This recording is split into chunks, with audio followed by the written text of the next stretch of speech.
আল্লাহর হাবিব সাল্লাল্লাহু আলাইহি ওয়াসাল্লাম মক্কা থেকে হিজরত করে মদিনায় চলে গেলেন। এক বছর যেতে না যেতেই মক্কার কাফের মুশরিকেরা 1000 সৈন্যবাহিনী নিয়ে বদর প্রান্তরে হাজির হয়ে গিয়েছে আক্রমণের জন্য। আল্লাহর হাবিব সাল্লাল্লাহু আলাইহি ওয়াসাল্লাম মদিনার মসজিদ নববীতে বসে দেখলেন মুসলমানদের রমজান মাস চলছে, এর উপরে মুসলমান যারা আছে তাদের সংখ্যা দাঁড়ায় মাত্র 313 জন, আর কাফেরদের সংখ্যা দাঁড়ায় 1000। মুসলমানদের সংখ্যা কত? জোরে কোন? কাফেরদের সংখ্যা কত? মাসটা কোন মাস? জোরে? রমজান মাস। তাইলে রমজান মাসে মুসলমান তো না খেয়ে থাকবে স্বাভাবিক, তবে কাফেরের তো না খেয়ে থাকার কোনো কথা না। আল্লাহর হাবিব সাল্লাল্লাহু আলাইহি ওয়াসাল্লাম আল্লাহর উপর ভরসা করে হাতে তলোয়ার নিয়ে 313 জন ক্ষুধার্ত সাহাবীদেরকে নিয়ে মসজিদে নববী থেকে বের হয়ে গেলেন বদরের প্রান্তরের দিকে। আপনারা যারা মক্কা মদিনায় গিয়েছেন, বদরের প্রান্তর আপনারা যারা দেখেছেন, মদিনা থেকে 170 কিলোমিটার দূরে বদরের প্রান্তর। 170 কিলোমিটার দূর। বর্তমানে যাওয়ার জন্য বাস আছে, ট্রেন আছে, প্লেন আছে। আজ থেকে 1500 বছর আগে পায়ে হাঁটা ছাড়া আর কোনো উপায় ছিল না, কারণ মুসলমানদের কাছে পর্যাপ্ত পরিমাণ ওটার ঘোড়া ছিল না। রমজান মাস রোজা রেখেছে, হাতের মধ্যে ভালো একটা তলোয়ার নাই, এমন না খাওয়া ক্ষুধার্ত 313 জন সাহাবী পায়ে হেঁটে 170 কিলোমিটার দূর পর্যন্ত গিয়েছে। মরুভূমির পথ, 170 কিলোমিটার দূর বদরের প্রান্তরে মুসলমানরা যখন উপস্থিত হয়েছে, আল্লাহর হাবিব এবং মুসলমানদের চেহারাগুলো দেখলেন, উপস্থিত সাহাবীদের চেহারাগুলো দেখলেন। আল্লাহর হাবিব এক একজনের চেহারার দিকে তাকিয়ে দেখলেন, আহারে আমার বেলাল পেটের মধ্যে পাথর বাঁধা, ক্ষুধার যন্ত্রণায় বেলাল পেটের মধ্যে পাথর বেঁধে রেখেছে, যুদ্ধ করবে কিভাবে? সাহাবায়ে কেরামের দিকে রাসূল তাকিয়ে আর সহ্য করতে পারলেন না, সরাসরি সিজদায় পড়ে গেলেন। আল্লাহু আকবার। লম্বা একটা সিজদা দিলেন, কারণ আমার আল্লাহ বলেছেন আকরাবু মা ইয়াকুনুল আবদু মির রাব্বিহি ওয়া হুয়া সাজিদ। বান্দা যখন সিজদায় চলে যায়, বান্দা তখন আল্লাহর সব চাইতে নিকটবর্তী হয়ে যায়।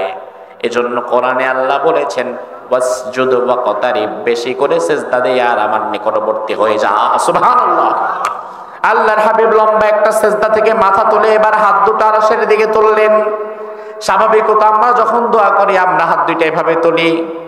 আল্লাহর হাবিব সেদিন হাত তুলতে তুলতে তুলতে তুলতে তুলতে তুলতে এইভাবে আরশ পর্যন্ত হাত দুটো দাঁড় করিয়ে দিলেন। জীবনে রাসূল কোনোদিন এইভাবে দোয়া করেন নাই। আল্লাহর হাবিব বদরের প্রান্তরে দোয়া করতে করতে হাত দুটো এইভাবে আরশের দিকে তুলে ধরলেন। এবার বিশ্বনবী বললেন, আয় আল্লাহ তাআলা, আজকে এই বদরের প্রান্তরে সাহাবায়ে কেরামের সংখ্যা বড়ই নগণ্য, তবে তুমি যদি চাও আগামীর পৃথিবীতে ইসলাম টিকে থাকবে, তাহলে তুমি আমাদেরকে বিজয় দান করে দাও। আর তুমি যদি না চাও, তাহলে আজকে আমরা সবাই এই ময়দানে শহীদ হওয়ার জন্য প্রস্তুতি নিয়ে এসেছি। আবু বকর সিদ্দিক রাদিয়াল্লাহু আনহু পাশ থেকে বললেন, ইয়া রাসূলুল্লাহ, হাত নামান। ও আল্লাহর হাবিব, যে দোয়া আজকে আপনি করেছেন, আমার মনে হয় আল্লাহ তাআলা আমাদেরকে অবশ্যই সহযোগিতা করবে। এই কথা বলার সাথে সাথে কোরআনে কারীমের আয়াত আল্লাহ নাযিল করে দিলেন। রব্বুল আলামিন আয়াত নাযিল করে দিলেন, বালা ইন তাসবিরু ওয়া তাত্তাকু ওয়া ইয়াতুকুম মিন ফাওরিহিম হাদা ইউমদিদকুম রাব্বুকুম বিখামসাতি আলাফিম মিনাল মালাইকাতি মুসাউমিমিন। ও নবী, চিন্তার কোনো কারণ নাই, ভয়ের কোনো কারণ নাই। আপনি যদি সাবের হন, আপনি যদি আমি আল্লাহকে ভয় করেন, আজকে আমি আল্লাহ তাআলা বদরের প্রান্তরে মুসলমানদের সহযোগিতার জন্য 1000 2000 না 5000 ফেরেশতা পাঠাবো। আল্লাহু আকবার। কয় হাজার? আরো জোরে। এটা কি কথার কথা না বাস্তবতা? এটা কি মিথ্যা আশ্বাস, গাল গল্প? এটা আমাদের ইতিহাস। আল্লাহ তাআলা বদরের প্রান্তরে 5000 ফেরেশতা পাঠাবেন বলে ওয়াদা করেছেন এবং 5000 ফেরেশতা বদরে আল্লাহ পাঠিয়েছেন, ঠিক কি না? আমার ভাইরা এবার লক্ষ্য করেন, আল্লাহর হাবিব বদরের প্রান্তরে না এসে মসজিদ নববীতে বসে তো দোয়া করতে পারতেন। কারণ আপনার মহল্লার মসজিদের চাইতে আমার মসজিদের চাইতে মসজিদ নববীর গুরুত্ব বেশি না কম? আমার মসজিদে 2 রাকাত নামাজ পড়লে সব যা হবে, মসজিদে নববীতে পড়লে সব আরো বেশি না কম? এত দামি এত গুরুত্বপূর্ণ মসজিদ রাসূল তখন আর বসে থাকলেন না, বরং ওই মসজিদকে রাসূল বন্ধ করে সাহাবীদেরকে নিয়ে জিহাদের ময়দানে চলে এসেছেন, তারপরে দোয়া করেছেন। বরং রাসূল কিন্তু চাইলে মসজিদে নববীতে বসে দোয়া করতে পারতেন। আল্লাহর হাবিব রাসূল আল্লাহকে বলতে পারতেন, আল্লাহ রমজান মাস রোজা রাখছি, 170 কিলোমিটার যাবো কেমনে?